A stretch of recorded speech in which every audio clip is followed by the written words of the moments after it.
Yesus berpesan kepada para murid-Nya dan orang-orang yang mengikutinya, ikutilah perkataan yang baik dari para ahli Taurat dan orang Farisi, tetapi jangan ikutilah tingkah lakunya. Bapak, Ibu, dan saudara-saudari sekalian, mengapa Yesus mengingatkan kepada para murid-Nya dan orang banyak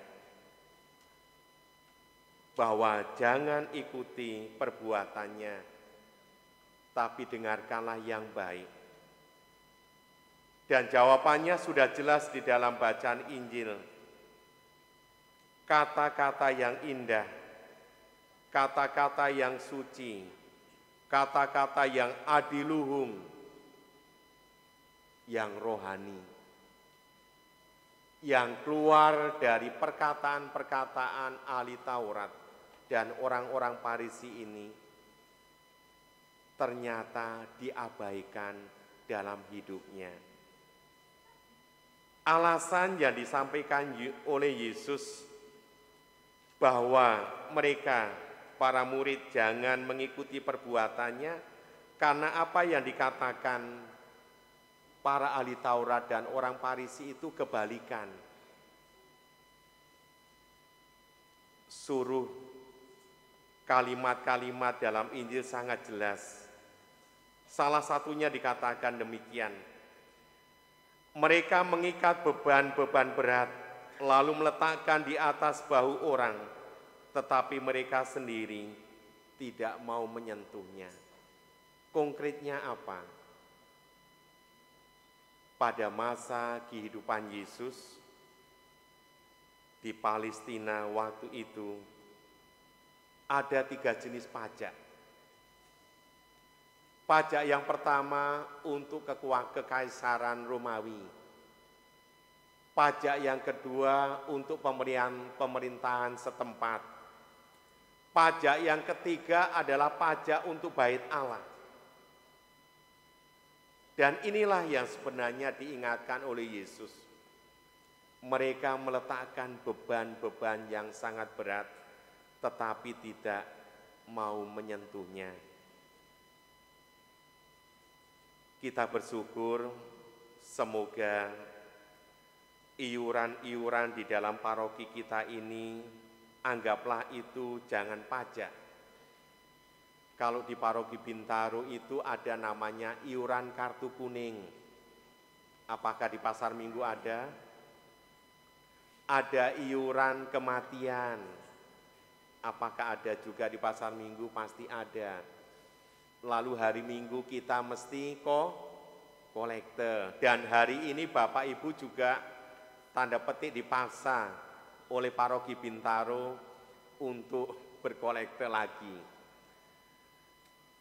Saudara-saudari yang terkasih, lalu apakah para romo, para suster itu pernah berkolekte enggak ya?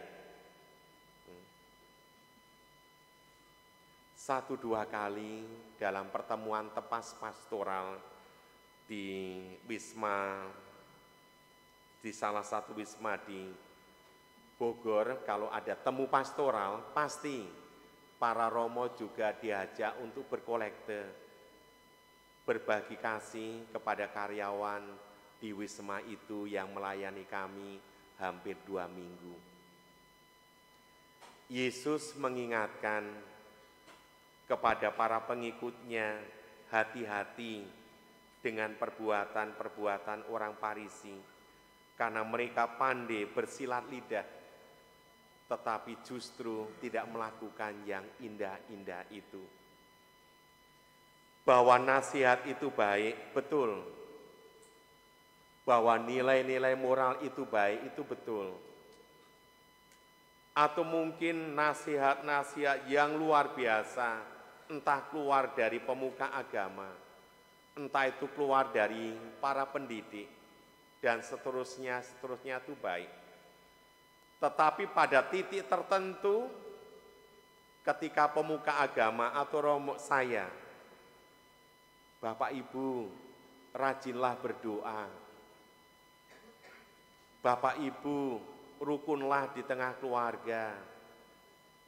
Mungkin Bapak Ibu akan mengamati, ini Romo ini menganjurkan berdoa. Tetapi apakah Romonya juga berdoa? Apakah juga Romo menganjurkan kerukunan? Romonya juga bisa rukun?